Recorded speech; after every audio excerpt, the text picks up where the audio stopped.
Good morning. We are really happy to welcome you to join our webinar about lingerie and swimwear sourcing practices in terms of raw materials and finished products. My name is Uliana Sukac and I am sourcing and retail manager in French Knitting, Lingerie and Swimwear Association. I am here today with Stéphanie Cibot, founder of AMC Consulting, the lingerie and swimwear sourcing expert of the day. Hello. I suggest we proceed as follows. It's important for us to start with the current context. As you know, COVID pandemic reshuffled the cards of global sourcing, not only for intimate apparel, but for all kinds of products. Then we present you the key figures in terms of exports for lingerie and swimwear products, and also major intimate apparel fabrics exporters in the world. After this macroeconomic introduction, we prepared for you nearshoring sourcing mappings of different countries which benefit from a real expertise in corseterie and swimwear products. We will focus on North Africa countries as Morocco and Tunisia, but also on Portugal and France.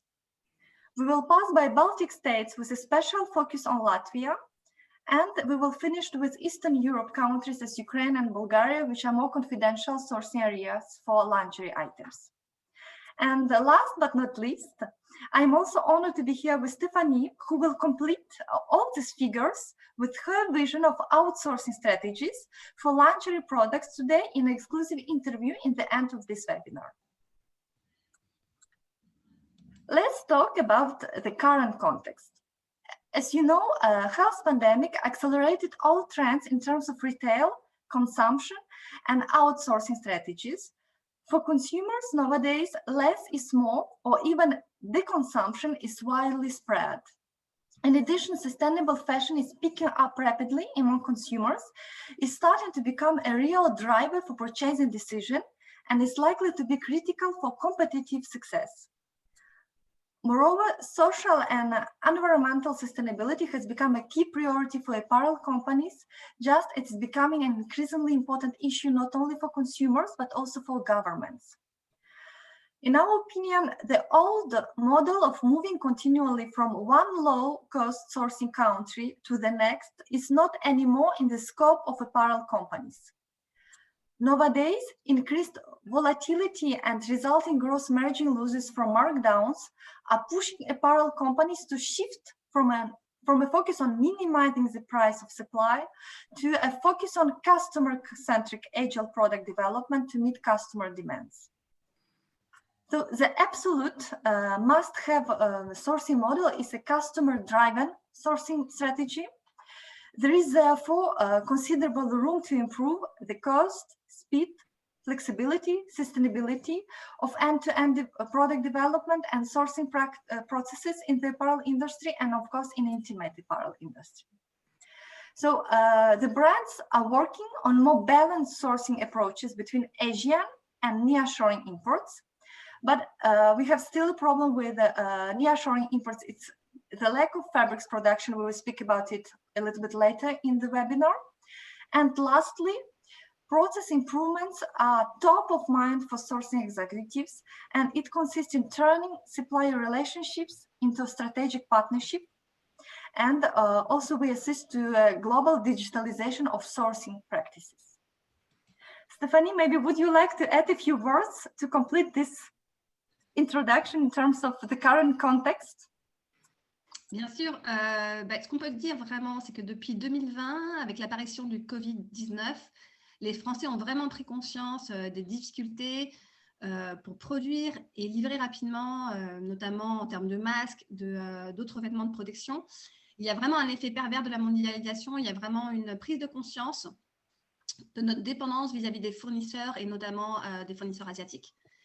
2020, with the emergence of COVID-19, the French have become aware of the difficulties encountered to quickly produce and deliver masks, as well as other protective clothing. And there was really a perverse effect of globalization, and we've become more aware of our dependence on foreign suppliers, particularly Asian suppliers. On a vraiment aussi on se rend mieux compte aussi des problèmes liés à la délocalisation massive de nos industries depuis des dizaines d'années, très clairement, notamment dans le secteur textile. Et donc, on voit notre dépendance vis-à-vis des fournisseurs étrangers. We've become also more aware of the massive relocation of our industries for decades, and particularly in the textile sector. Overall, our industrial tool is aging, so we've become more aware, or that's even obsolete in certain areas. Malgré tout, la mobilisation et l'engagement du gouvernement, mais aussi des acteurs de la filière mode, on a notamment ces derniers mois au sein du groupement Savoir-faire Ensemble.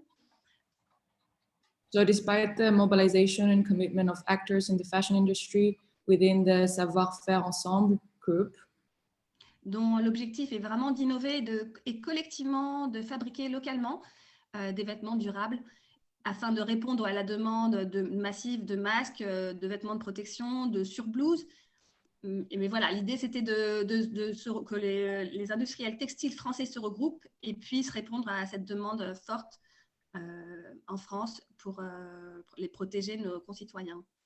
the objective was to collectively innovate and locally manufacturing sustainable clothing in order to meet the massive demand for masks and medical gowns within the COVID situation. Cependant, on s'est vite aperçu qu'il était très compliqué aujourd'hui de recréer l'intégralité de la chaîne d'approvisionnement textile sur le territoire français et qu'on avait des manques en termes de problèmes de logistique au niveau des matières à sourcer, au niveau d'un taux de productivité qui était compliqué à avoir, et donc l'intégralité de la chaîne a des difficultés à suivre cette demande très importante. However, very quickly we realized how it is very complicated today to recreate a textile supply chain on French territory. And since there's a shortage of raw materials, especially cotton, for example, and the lead time is getting longer and longer. On peut plus dire, je pense que je peux plutôt préciser en termes de manque de matière et de fournitures. Je pense notamment actuellement aux problèmes d'approvisionnement pour le coton bio, où on a vraiment des délais d'approvisionnement de fils en certifié GOTS de plus en plus longs. Et toutes les marques font face à ce problème et ont des délais de production de plus en plus longs également. To be more precise, there's a shortage of raw material as in organic cotton, GOTS certified. Yarn lead is getting longer and longer, so it's especially complicated to have these kinds of materials. Okay, so thank you very much. So it's very interesting, super. So let's continue with the raw materials. So in this part, we will speak mainly about fabrics, knitted fabrics, embroidery, tools and laces, and of course silk, which is widely used also in intimate apparel production. So let's start with knitted fabrics. On the graphic presentation in blue, we prepared for you a range of key knitted fabrics exporters in the world. Unfortunately, we do not have figures available for entire year 2020, so we prefer to communicate with you the figures for 2019 compared to 2018 to give you a global picture of the situation before the health crisis. Important information is, as you can see, we didn't include China on the graph, and the gap between Chinese exports is too important in order to include it. China remains an undisputed leader in terms of fabrics production and exports in the world for all studied categories. And as you can see, concerning knitted fabrics, China exports almost 8 times more comparing to South Korea, which is on the second position, and its export value remains stable between 2018 and 2019 with a light progression of 0.3%. France, with 360 million of export value, occupies only 13th position among key knitted fabrics exporters and is placed after Spain and Thailand. So it's not on the graph because here you have top 10 exporters of knitted fabrics. Among European countries, Italy and Germany occupies the leading position, but their exports value are decreasing respectively 8 and 11%. Almost all key exporters showed negative performances except China, Vietnam plus 19%, and India plus 6%. In terms of key importers for this category of products, low-cost Asian dragons as Vietnam and Cambodia are suffering from the lack of raw materials production on site and import a lot, mainly from China and South Korea. For example, Vietnam increased its knitted fabrics import by 9% in 2019. And regarding nearshoring countries, Jordan and Morocco are on 7th and 8th position among key knitted fabrics importers. Morocco imports knitted fabrics mainly from China, Portugal, and Turkey. Concerning embroidery, China maintains its leading position with more than 1 billion of export value in 2019, with a growth of 2% comparing to previous year. And India is recognized for its expertise in embroidery, but its export is 5 times less important comparing to China. Embroidery export from Thailand enjoyed also an increase of 12% in 2019, controversially to Turkey, which observed a strong decline of its export of 16%. France, with 42 million of export value, is ranking on 4th position, which is quite honorable, but so unfortunately the export of embroidery to drop by 8%. France exports embroidery mainly to Italy, Morocco, Madagascar, and Tunisia. You can also observe the commercial balance of France for this category of product is negative. Its import is $10 million higher than export. And it's important to note that France imports embroidery mainly from India, Italy, and China. The next category is tools and laces. The same story for China and Hong Kong, with export value almost achieving $1 billion in 2019, and the leading position in this category of fabrics. We must notice a real good position of Taiwan, but unfortunately with the decline of 5% of export value. Its key clients are Vietnam, Indonesia, and China. France has also a rather honorable position, a 4th place, but so its export to drop by 19%.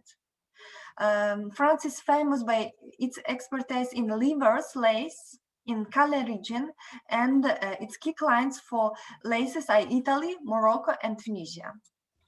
It's necessary to underline that China is not only the exporter, but also importer of tools and laces, with, however, a positive commercial balance. China imports mainly laces and tools from Taiwan and South Korea.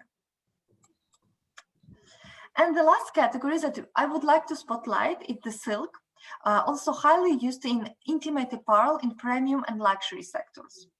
This category is very large as it covers cocoons, waste, raw silk yarns, and fabrics.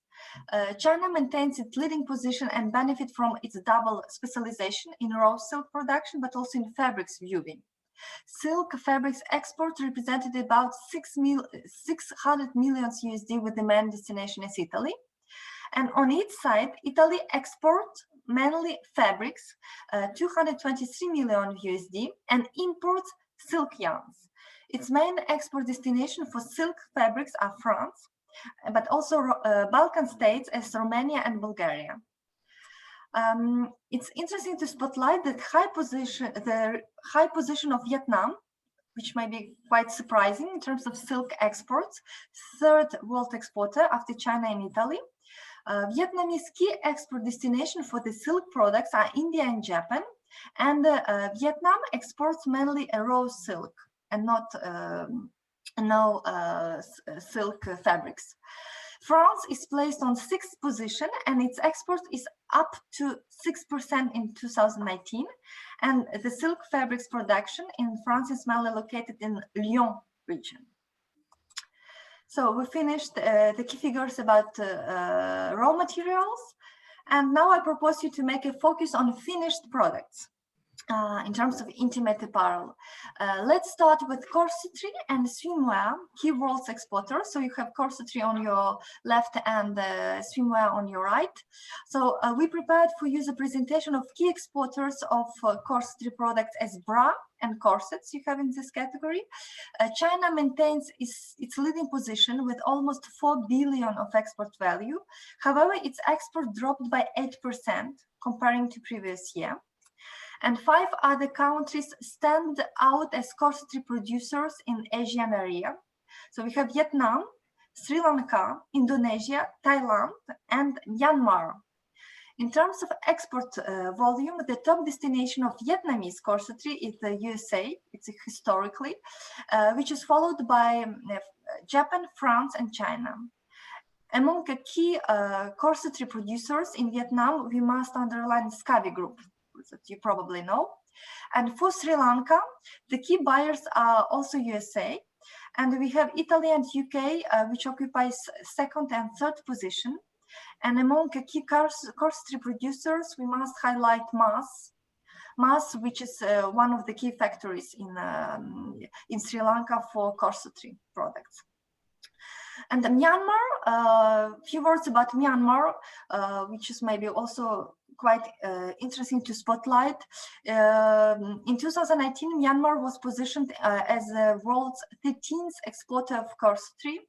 Its export increased by 8% in 2018. It's mainly specialized in bottom range lingerie, and it's sourcing also all components and fabrics for lingerie products mainly from China, as there is no textile factories on site. It's crucial to note that on this graph, you have countries that we call producers, featured in dark green, and in the same time, the countries that we call distributors in light green, mainly European countries as Germany and France. And for these countries, statistics show mainly re-export of corseterie, as the majority of European brands outsource apparel in Asia or in North Africa.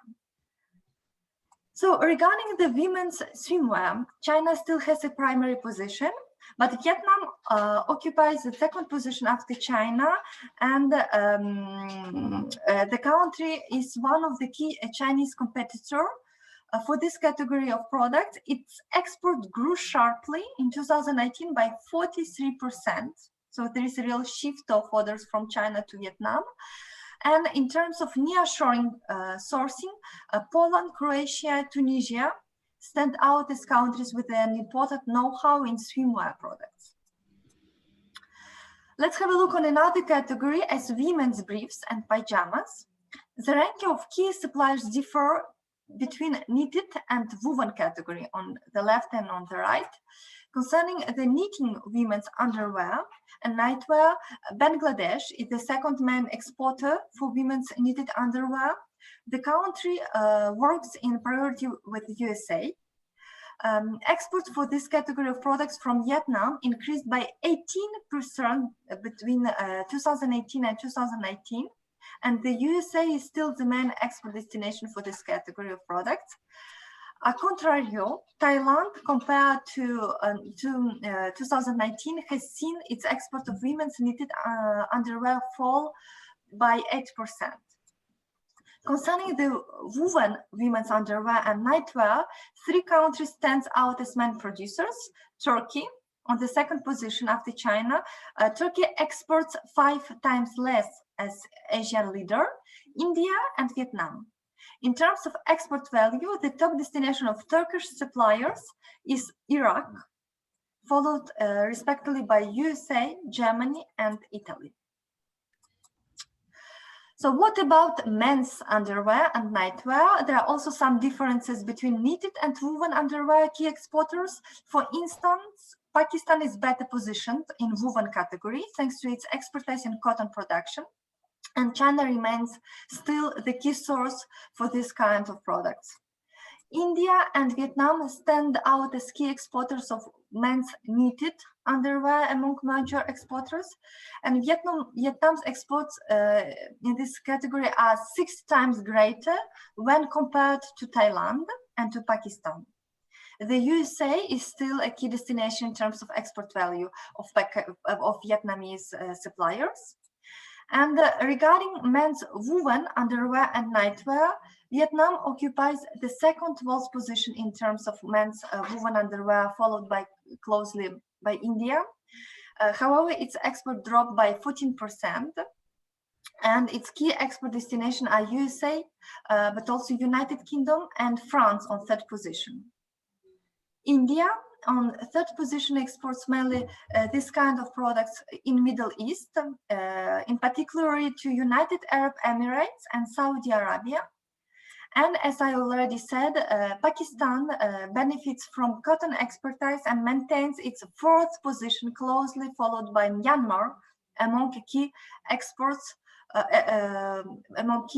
of this category of products.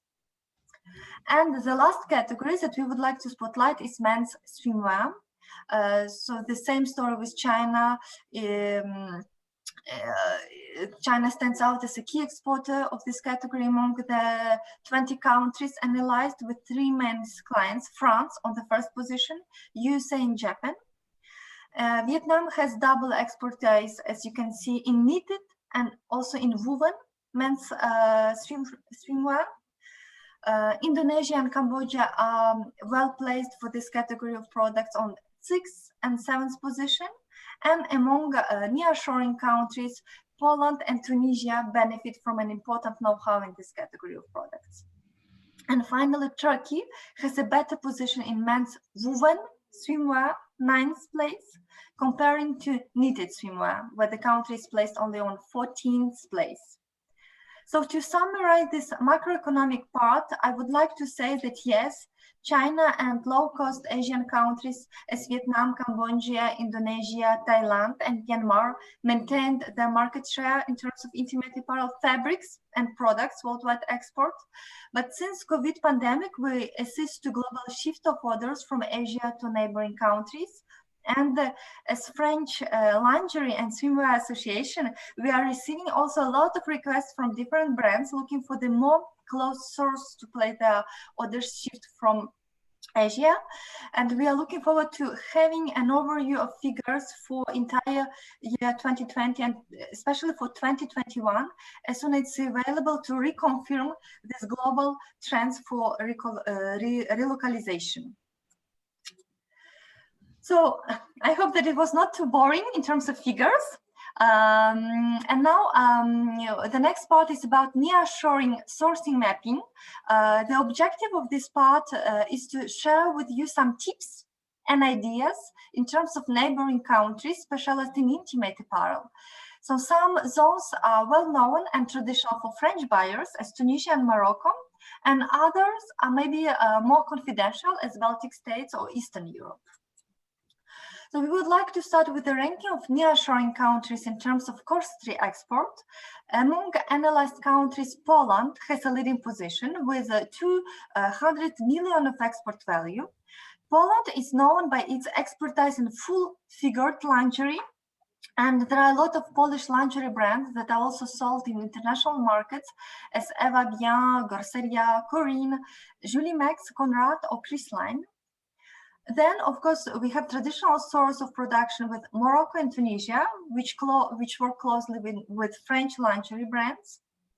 Latvia, maybe is the country that you know less, but less as lingerie producer, but it's essential to note that Latvia exports more corseterie than Portugal.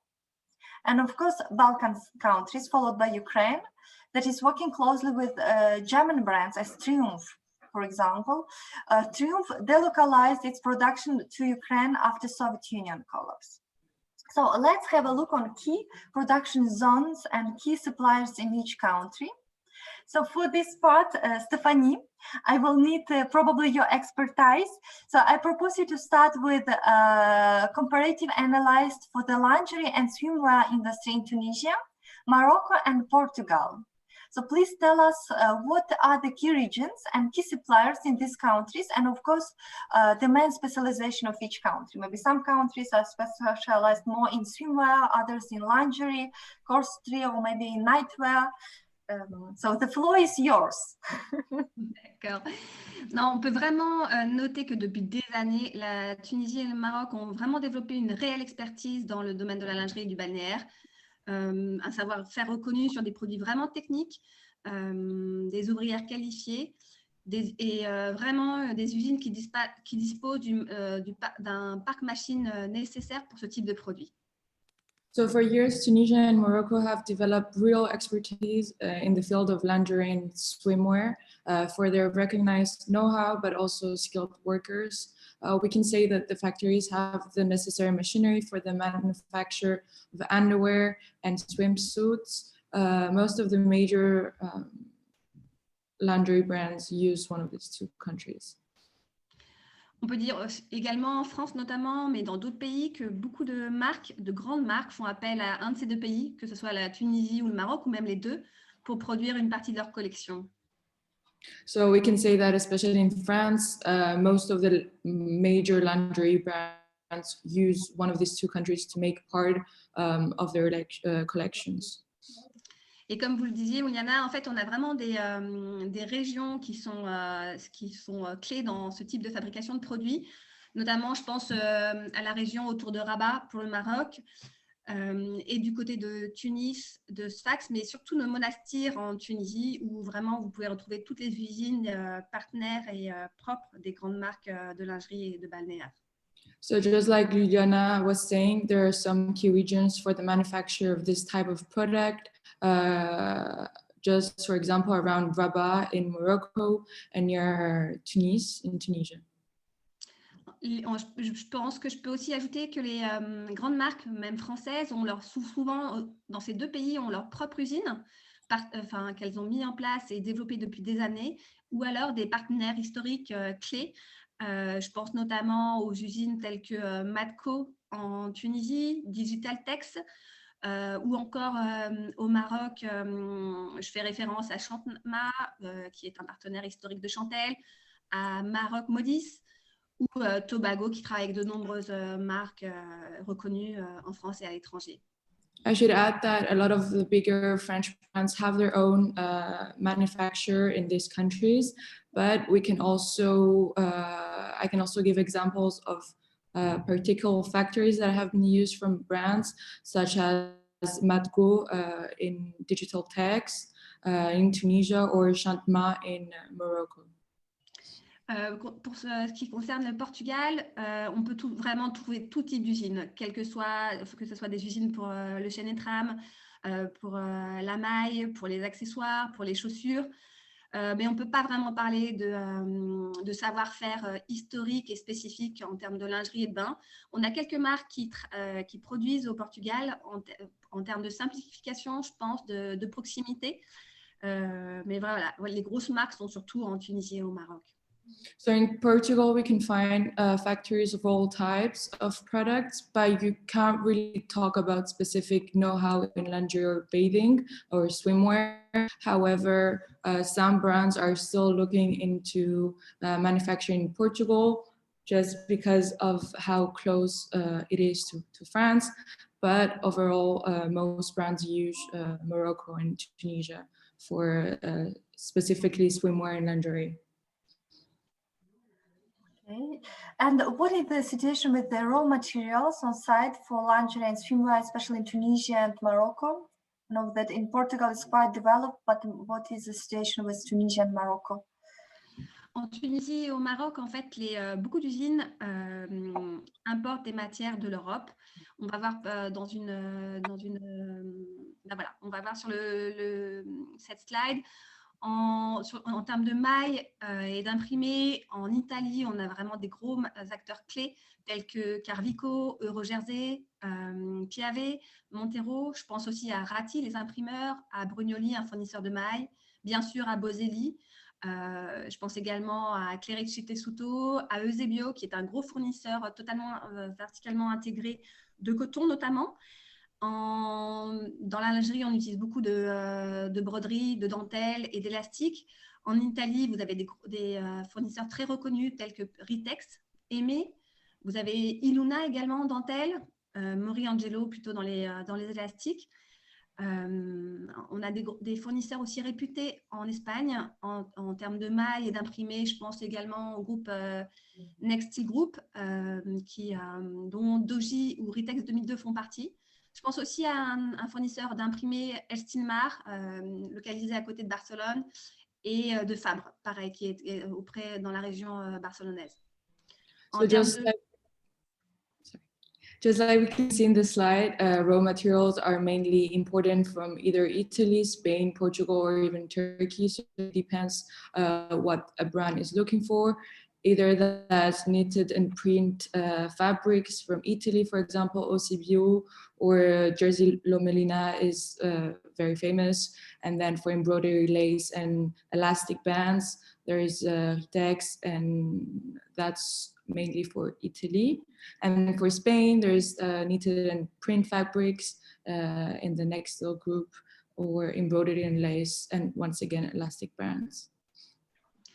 Je pense qu'en Espagne, on peut rajouter aussi un très gros fournisseur d'élastique, très reconnu en Europe, qui est Global Elastic. So we can add in Spain a very big elastic band manufacturer, which his name is c'est quoi son nom? Global Elastic. Global Elastic in Spain. Je pense qu'à la différence, au Portugal, on a vraiment des usines verticalement intégrées qui maîtrisent l'ensemble de la chaîne de production. J'entends par là du tricotage des matières, en passant par la teinture jusqu'à la confection des produits finis.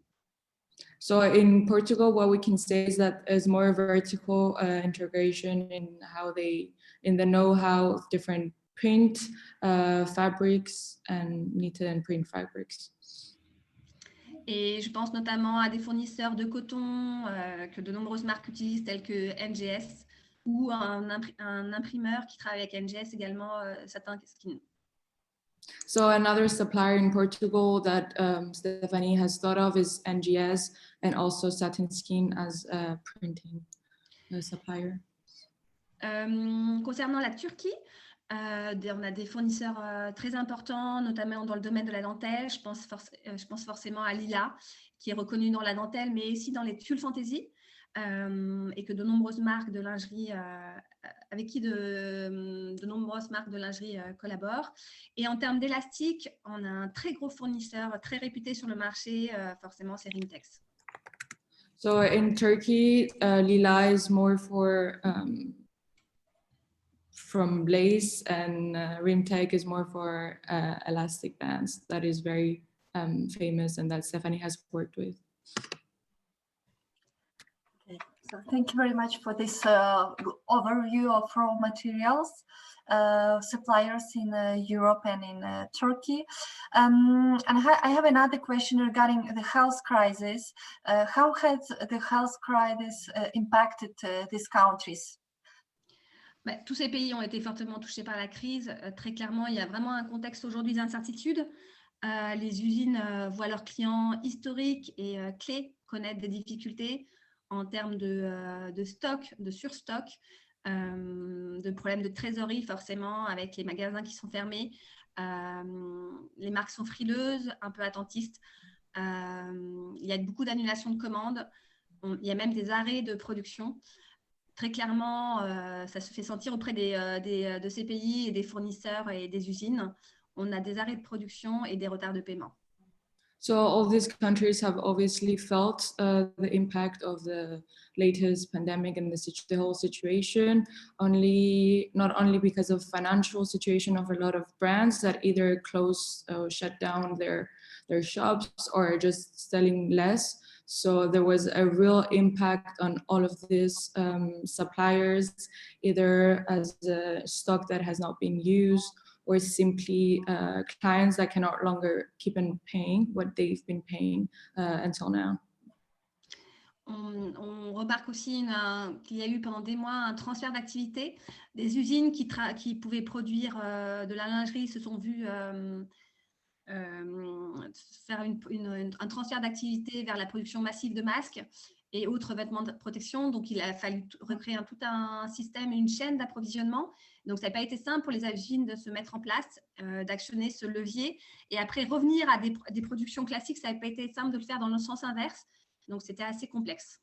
What's also interesting to touch on is how these factories had to kind of rethink their supply chain in order to be able to offer masks that a lot of brands started making instead of their main product that they've been doing until now. So all of these factories had to kind of recreate a supply chain from the end to the beginning, just the other way around, like they've been doing until now, which was very hard for all of these factories. On a aussi des problèmes d'approvisionnement tout au long de ces derniers mois. On a eu des problèmes d'approvisionnement d'élastique, de fils, de matières et un impact direct sur tout l'ensemble de la chaîne d'approvisionnement. Beaucoup de stop and go, de rupture de chaîne et à l'inverse aussi des gros pics de production. Quand on est sorti des confinements, les marques ont eu besoin de relancer la production et donc ça fait beaucoup d'arrêts et de rupture de chaîne.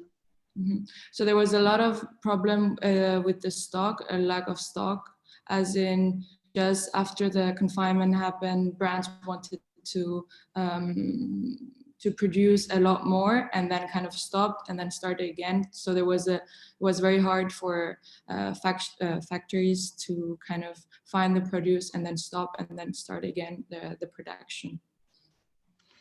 Vraiment, ce qu'on peut dire, c'est que ce contexte d'incertitude, ce contexte le peu de visibilité qu'ont les usines sur l'ensemble des mois futurs a fait que les usines ont dû s'ouvrir, trouver de nouveaux partenaires, de nouveaux produits. Et donc, des usines qui pouvaient faire uniquement de la lingerie se sont dit, ben voilà, on va faire du homeware ou d'autres produits.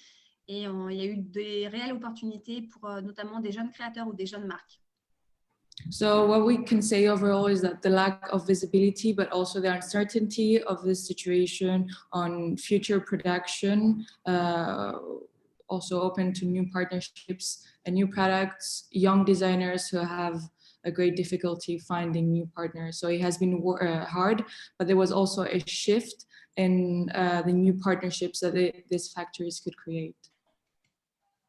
Thank you very much for this very complete analysis, and we hope that 2021 will be better than 2020.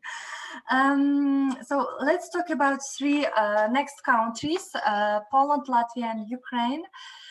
So in terms of Poland, the key region for lingerie production is Białystok, where you can find about 50 producers of lingerie, swimwear, and nightwear.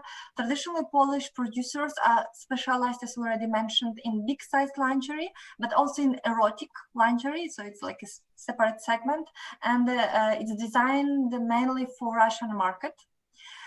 The majority of factories have their own brands in Poland, mainly sold in post-Soviet countries, but I would say fast growing in Western Europe and the USA. The advantage of Poland is that it's located in European Union, no formalities for imports, and the size of production units is rather small or medium. And some Polish companies shift their production to Ukraine, where costs are less expensive. And on the other hand, we have sometimes, even very often, some sewers in the Polish factories, which are Ukrainian women. So Stephanie, maybe can you explain a little bit the situation also with the raw materials and components, as it's really a key issue for lingerie sourcing. What is the situation in Poland? Can we find some suppliers of raw materials on site, or it's also imported from, I don't know, from Portugal or from Turkey? Non, en fait, dans ces deux pays, on peut vraiment trouver l'intégralité des matières et des fournitures nécessaires pour la confection des sous-vêtements et des maillots de bain. Très clairement, je collabore depuis de nombreuses années avec ces pays.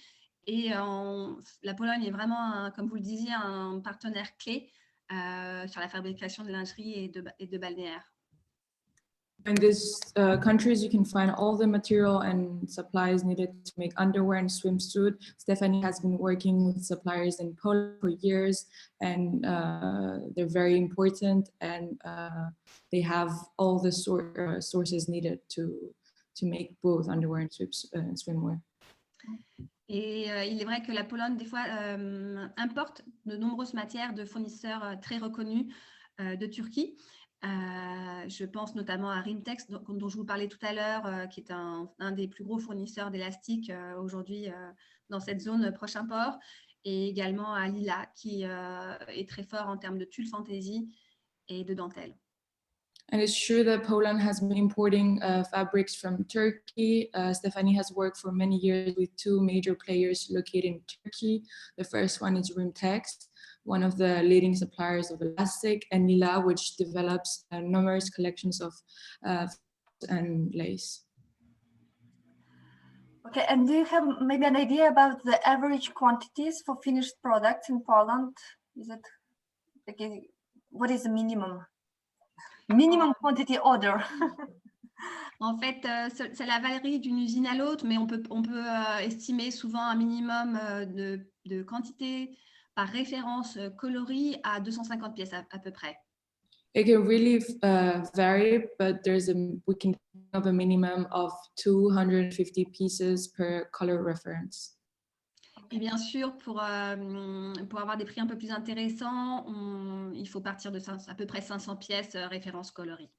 And to have a more interesting price, then it starts getting more interesting from 500 pieces per color reference. Okay. So concerning Latvia, the key center for lingerie and swimwear production is located in Liepāja. And also there are some factories in Riga specialized in knitted fabrics. So Liepāja historically was a military port, and to occupy wives of soldiers, the government decided to launch corseterie production in this village about 70 years ago. And nowadays there are about 40 factories located in this city. The most important company of Latvia, which is specialized in lace and corseterie production, is Lauma. So you probably know this company. So Lauma supplies also all other producers with lingerie components and fabrics in the region. One of the key suppliers is also Vova, which is producing lingerie and swimwear, and also quite known is Orchidea, with highly technological production unit for corseterie, a really modern factory which is working for Great Britain brands. And in terms of knitted underwear, I would mention Rita company, which is based in Riga, and it's also a verticalized factory from yarn to viewing to finished products. And regarding Ukraine, the country is known by its expertise in outwear and costumes production as coats, trench, parkas, and jackets. And lingerie is maybe more confidential specialization of the country. As noted previously, Triumph is working with Ukrainian suppliers since more than 20 years. For example, with Kaluna factory, it's quite a big factory with more than 500 employees. You have also some companies in Mykolaiv region. There are two nice factories, Marsana, which is more specialized in corseterie, it's more bottom range corseterie, and Komilfo, specialized in corseterie and nightwear. And also in Khmelnytsky, another production unit with 400 employees, Azur, with a factory which is called Universal, which is already working with some French brands. The factory has obtained recently Ocotex certificate. And it's crucial to note that there is no fabrics and components producers located in Ukraine, which is like a weakness of this country. All the raw materials are imported from Europe or from China or from Turkey. And I see the time is short, so we have the two last countries that we would like to spotlight, maybe especially France, which is quite like France. We need to speak about France because there is a real know-how in terms of raw materials, in terms of laces, but also in terms of knitted fabrics. And there are still some units for lingerie production in France. So maybe Stephanie, I will need your help one more time to spotlight, to tell us more, maybe a few words about Bulgaria, and then big focus on France. Oui, exactement. Sincèrement, je travaille avec la Bulgarie, mais surtout pour des marques de prêt-à-porter. C'est vraiment un pays très clé pour tout ce qui est flou et structuré. Pour la lingerie, très clairement, on a de nombreux ateliers aujourd'hui qui sont toujours, qui ont une production assez importante en France. Des usines qui peuvent produire à la fois pour leur propre marque et leur propre collection, mais aussi sous-traiter pour d'autres marques. Je pense notamment à Éminence près de Nice, qui a une grosse unité de production qui tourne à plein régime aujourd'hui. So, in all honesty, Stephanie has worked with Bulgaria only for ready-to-wear brands. However, in France, there are many lingerie workshops, factories, that can produce their own collections, but also be subcontractors for other brands or designers. For example, Éminence, which is one of the examples.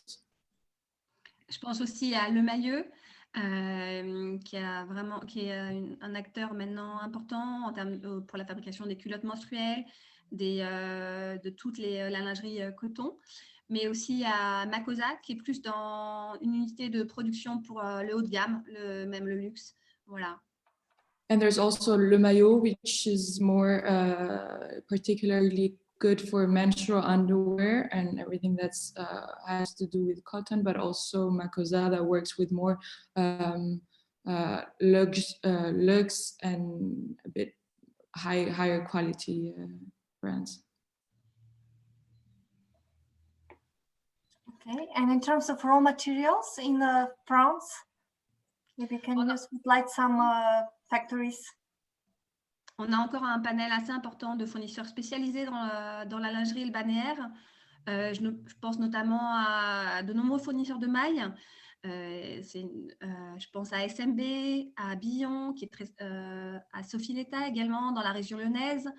Je pense aussi aux fournisseurs de dentelles qui sont là depuis des années, voire des siècles. Je pense historiquement au groupe Darker, à Sophie Alette bien sûr, ou encore à Jaboulé Dentelle. In France, we still have a panel of suppliers specialized in lingerie and swimwear. So, for example, in particular, of stitch suppliers is SMB, Billon, or even Sophie Letta for historical lace suppliers, but also such as Darker Group, Sophie Alette, or even Jaboulé for the lace. Okay, and I think that all these factories are also exhibiting on Interfilière Connect, for sure. Oui, tout à fait. Okay, so we would like to thank you very much for your attention, and do not hesitate to contact us for any question you may have after this webinar. You have our contacts on the screen. Our personal contacts of Stephanie and mine, and we hope that the presentation was really useful for you and for your company. So maybe, I wish you a really pleasant day. And Stephanie, do you want to add something, maybe small conclusion or? Non, juste dire que c'est bien dommage que le salon n'ait pas lieu, qu'on soit qu'en digital. Forcément, ces conférences sont plus interactives quand on est en physique, mais j'étais ravie d'échanger avec vous et n'hésitez pas si vous avez des questions. So Stephanie just said that we couldn't be physically and we had to do this online. However, she wanted to thank you, and she was glad to be able to do this presentation, and she would be glad to answer to any questions, so don't hesitate to contact her by email. Okay, so thank you and have a good day. Bye-bye. Bye. Bye. Thanks.